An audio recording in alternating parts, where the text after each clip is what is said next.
There you go. Good morning, everybody. Welcome to the Patient Engagement and Experience session for the Quality Week at Norfolk and Norwich, October 2020. We're here today to think about working together with our patients and carers to make improvements and how best to do that.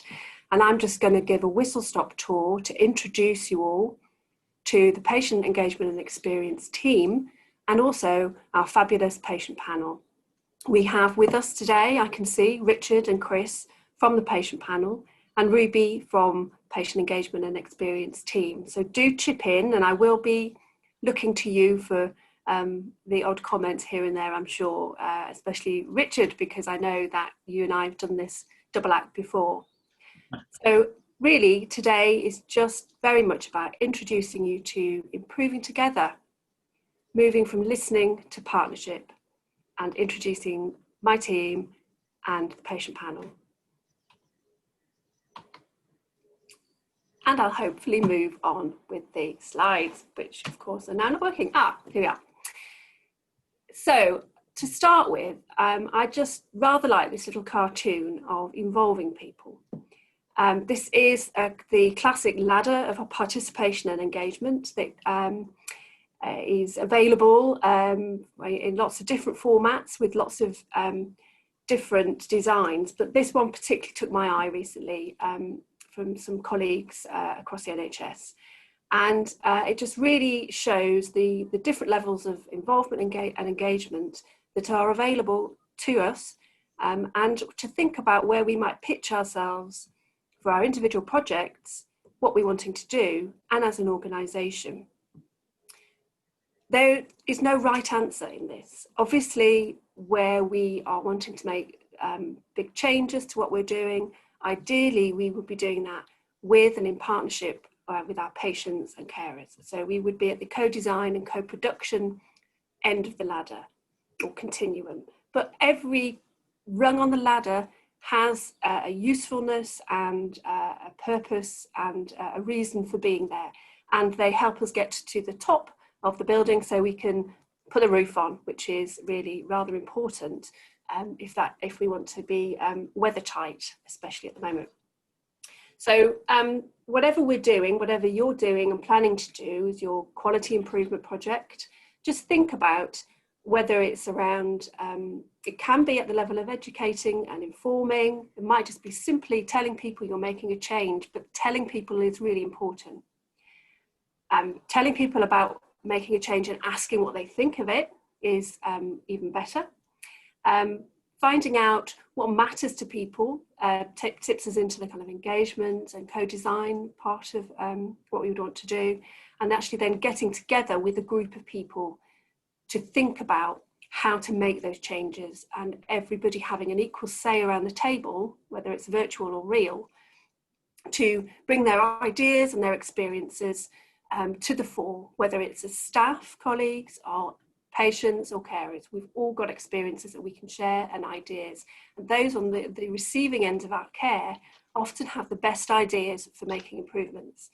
So getting them around the table and having those conversations and hearing what it's been like for them gives us the best chance of success, as it says at the top of the flagpole, best chance of success, making the best choices first time, so we can achieve success and it can cost less.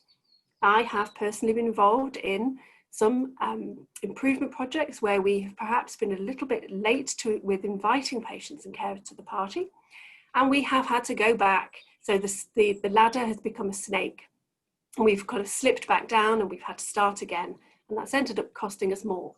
So if we get patients and families and carers in as early as possible, we reduce that risk in making some basic mistakes and getting it wrong from the beginning. Just some top tips, which is really, before we go herring into anything, we're very good at rushing to the solution. And I know Barbara would agree, the longer we spend working out what the problem is we're trying to fix, the better. What is the exam question? What is it we're trying to do?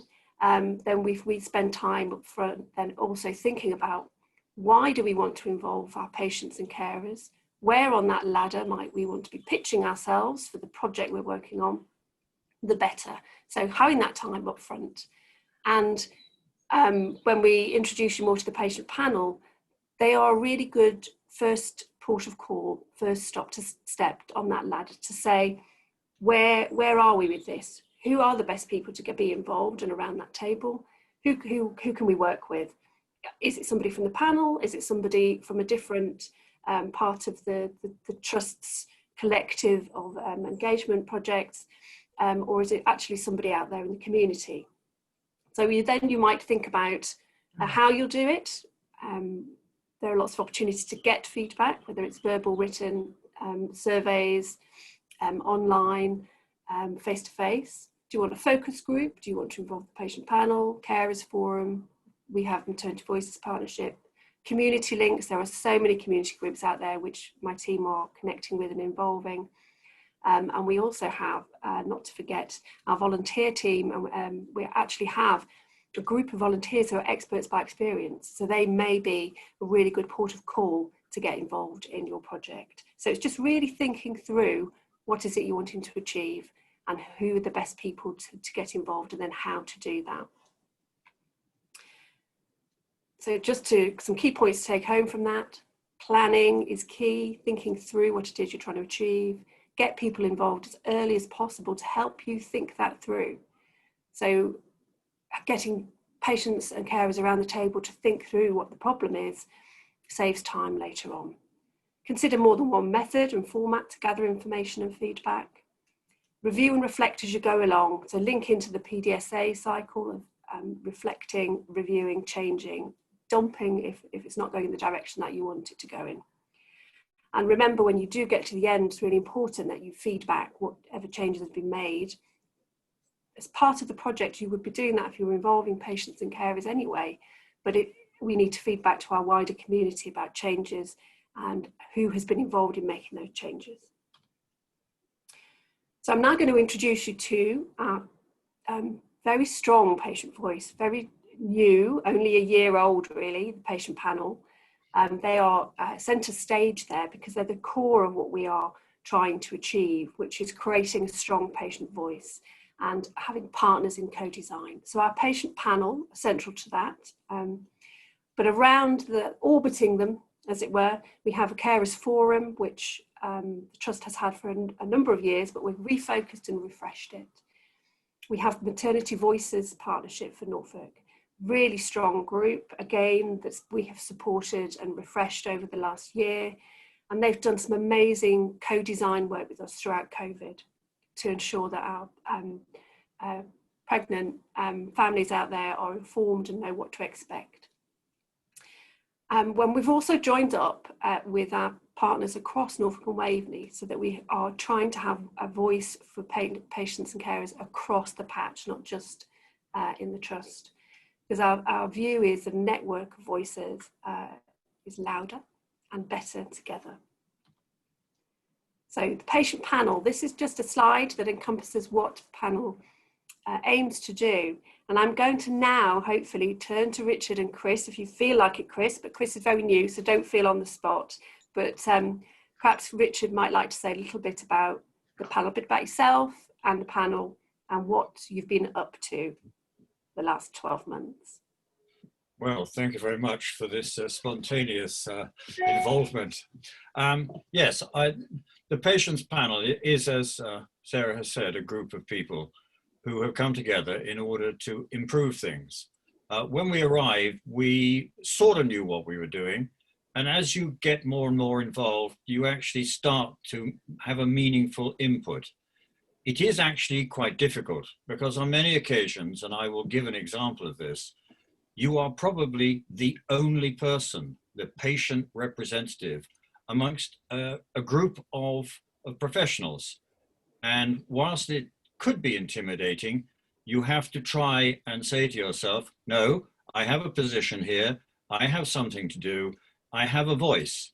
But when you use that voice, it has to be with consideration, because you have to establish yourself as being somebody who is important, because professionals deal with patients here is a patient expressing a view that sometimes they may not wish to hear. I will give you an example of some of the work that I've been involved in, and I'll try and keep it short. I'm on the informed consent panel, and we were looking at Norfolk and Norwich informed consent forms and seeing whether or not the risks and benefits were as they should be.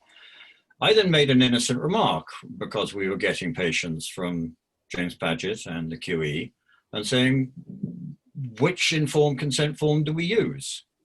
There was a slight pregnant pause, and suddenly from this evolved a 40-person, at least 40 people from all 3 hospitals talking about, on a Zoom conference such as this, what were we going to do about coordinating 3 30-page documents which had some similarities and some dissimilarities. As a result of this, we have broken up into 6 or 7 discrete organizations looking at different aspects of consent. Now, you will understand, of course, that consent, informed consent, affects just everything almost, sometimes verbal, but mainly written, for every single patient who comes into any hospital. Informed consent is fundamental to the performance of the tasks of everyone. As a result of this, we are moving very fast to coming up with a single informed consent document agreed by all 3 hospitals, which I think is the first time this has happened. Again, it can be quite lonely. And I have to say, even if I am not slow in coming forward, it can be intimidating. You have to sort of bury this and you have to think to yourself, what are you here for? What are you trying to achieve? Are you achieving it? Can you say something that is meaningful? Because again, you have to be very careful that if you don't say something sensible, people think, oh, well, oh, yes, don't like that, and move on. So all I'm saying is that we can be of considerable importance. We can give suggestions about how documents are phrased, and we have an input. I don't want to bang on about this, but I think that we are doing a good job. It is difficult sometimes for people to understand quite how they can be of help, but the point is, it doesn't matter. Your presence is what is required. Your input is what you feel is correct, and your effect will be dependent upon that input. So I think I've probably banged on for quite enough, but that is a view of what I think the patients panel is all about. Thank you, Richard. And I think that you really hit the nail on the head there for one of the key important aspects of any work with patients as partners, that there is sufficient support to do it, that staff feel confident to work with patients in that situation, that perhaps we look at when we're involving patient groups in projects, that we don't just have the lone voice necessarily. That's a really good point. So all these aspects are something that me and my team can support teams across the trust to think about when planning patient involvement and engagement.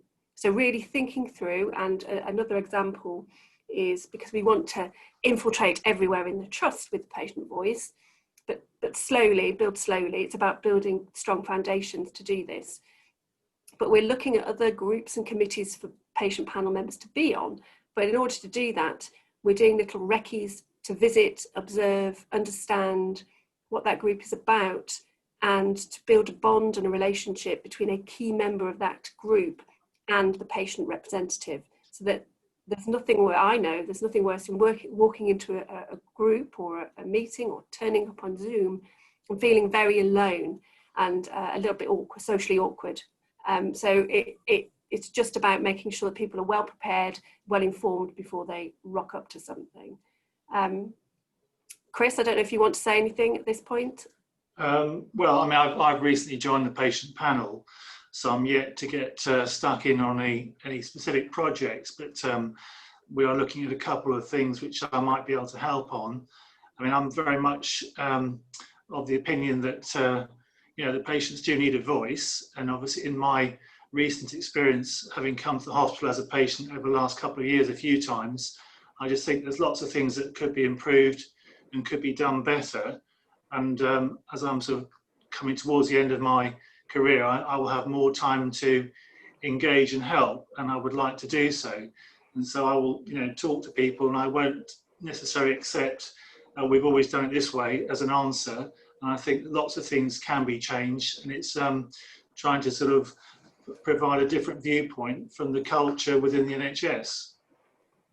Thanks, Chris. And you're absolutely right. And I think one of the other things, I've just put the next slide up, which just gives a bit of a flavour of some of how the patient panel members are getting involved already. But for me as well is to remember that everybody who is involved is not, they come as a whole package. So Rosemary, who chairs the patient panel, has had a career and life experience that she brings with her to that role and her opportunities to get involved, as does everybody, whether Richard or Chris or anybody else on the panel. And sometimes we can think, well, how can we tap into some of that experience actually? So Fred, who's mentioned there, is working on our health and safety agendas, and that really suits his background. And he has done lots of work around health and safety, around mental health. So he's getting involved, rolling his sleeves up and being involved in that. And Mike, who's not mentioned on there, has a background with BP.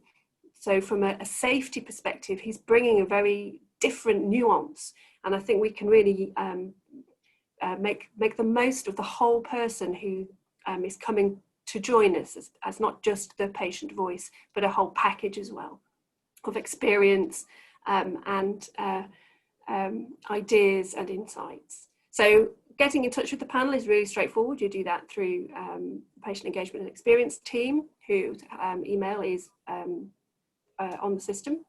And just a little bit more about my team, if that's okay to move on to that. So we support the patient panel and those other groups that we talked about. And this is some of the ways in which that we can help. So we can do advice and support. We can't run everything for people. We're a very small team. But what we hope to do is over the coming years is really start to inculcate a culture in the organisation of empowered staff and empowered patients and carers, so that we're working together. And what we bring is lots of experience and expertise and ideas, along with our colleagues in the quality teams and the improvement team, and also the clinical audit team, who do a lot of support around surveys, and their expertise is there for us as well. So we're a collaborative of people who can support the organisation collectively to work with patients and carers as partners. And here is the team. And we have Amrita and Ruby on the call, I believe, if you want to say hello. Hello. It's nice to see the team being spoken about, Sarah, and nice to see Chris as well, who I haven't met from the patient panel yet. So hello, Chris. And hello, I'm Amrita. As you can see, I am one of the team members. So we're doing lots of work to support the organisation around patient engagement and experience, but also, as you can see from the job titles, around equality and diversity as well. So we're really keen that the voices that are heard and amplified in the organisation are from everywhere and from everybody and from all corners of Norfolk and Waveney. So it's really important that we kind of ferret out those voices who are less well heard. No one is hard to reach. We're the hard to reach people. So what we need to do is flip that round, reach out, find people and provide a conduit and a route in to have their voice heard. So that's part and parcel of what we're trying to achieve as a team. And the final slide, you'll be pleased to know, is really just a reminder that it's all about the organisational culture. This is what we want to do around here. This is how we do business in Norfolk and Norwich. This is how we do improvement. We do it together. We work together. And the Venn diagram, I love a Venn diagram, shows how we bring together patient and care experience, staff experience and engagement, and quality improvement. We mustn't forget the flag flying there, that we're part of a system. So we're more than the Norfolk and Norwich, we're part of a community. And it's just to bring all of that together as one culture for improvement in the organisation, with patients and carers central and as partners. So that's my presentation over. Thank you for listening. And I don't know if anybody has any questions at the moment, or whether we'll finish there, Barbara. Oh, hi. Thank you, Sarah. And thank you to everybody that's contributed. It was really fantastic to hear your ambition and how you're working together with our patients and our service users and our carers to do quality improvement, really. So I guess my question would be on behalf of people who are running quality improvement projects. What's the best way of engaging with your team to get, if they want to have patient involvement? We're trying to encourage QI projects to have big patient involvement rather than just at the sort of the consultation level in terms of your ladder. So is it just to come through to your team and ask the question and see who's available, or what's the sort of process? Yeah, I think so. I think that's the best thing to do, and we'll take each query and question as it comes, because there is no one size fits all. It's absolutely about really understanding what it is people want to achieve with their project, and then we can support that group of people to think through how to work with and involve patients and carers. And there may be several different ways of doing that.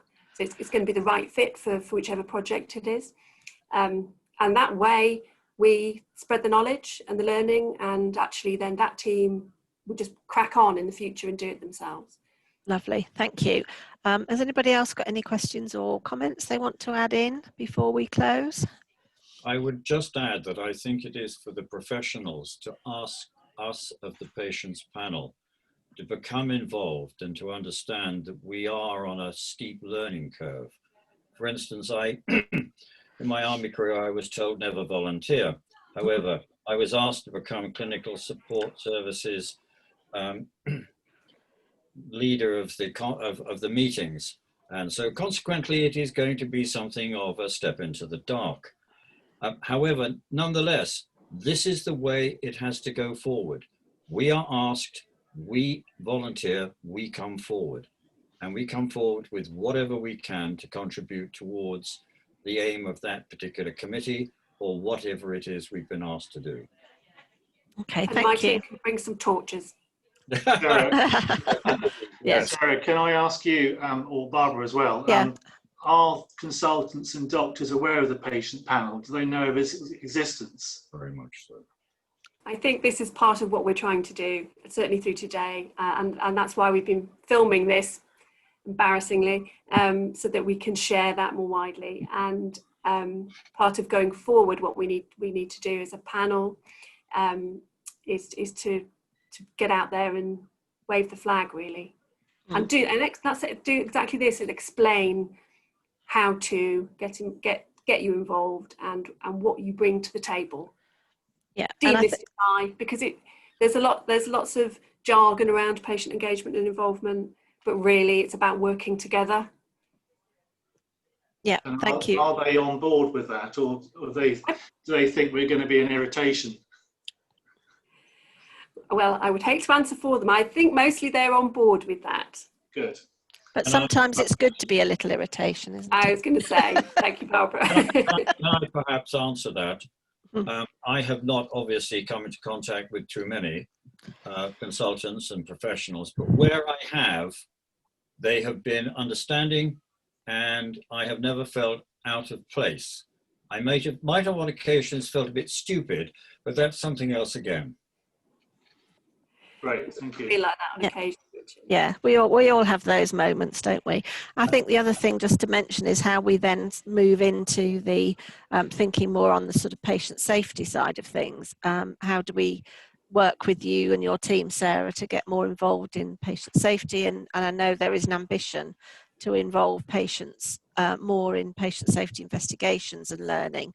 And I think that's the next step of the journey, really, isn't it? To move from where we are now to really having patient voice at the heart of those patient safety investigations. Yeah, and I think that would be a really good thing to come and talk to the patient panel about, to demystify the patient safety side of things. Yeah, because I think it's quite daunting to think about getting involved in some of those, you know, incidents and things. Yes, yeah, and it can be quite difficult. So it does need some, you know, careful management. But I think it's really crucial that we do involve our patients and families, particularly when there've been incidents that they've been involved in, that we involve them in that investigation process and learning that comes out of that. So thank you. I'm sure we will be working more with you around the patient safety agenda as well. Definitely. So any more for any more? Or have we finished, do you think? Right. Okay, so Lovely. thank you all very much for your contributions, and we will, as Sarah says, this has been recorded, so we will be sharing this more widely, so you will no doubt be inundated with requests of help. So be careful what you wish for. Thank you all Thank very you, much. everybody. Thank you, Richard and Chris in particular. Yes, thank you. Thank you for joining us. Thank you. Thanks, bye. Bye-bye. Bye.